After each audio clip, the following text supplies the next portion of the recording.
Welcome to Sweet Life Beat Life. We hope this video helps.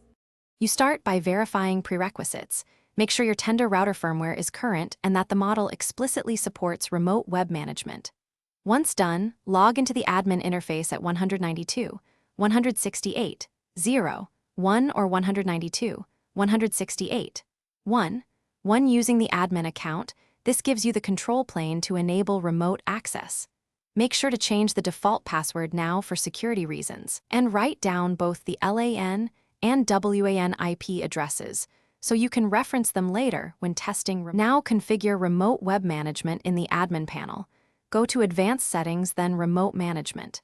You should pick a non-standard port such as 8080 and enable HTTPS to encrypt traffic. Avoid using port 80 to reduce automated scanning. If available, restrict access to specific external IPs to limit exposure. After selecting settings, enable the feature and save. Make sure your router's firewall has a rule allowing the chosen external port, so incoming connections reach the web UI. To finish, test remote access from a device outside your LAN by visiting https://WAN IP, port, or your dynamic DNS hostname if you set one. This confirms connectivity. If your WAN IP changes frequently, enable dynamic DNS so you don't lose access. Also check that any upstream modem or ISP-supplied gateway forwards the external port to your Tenda router.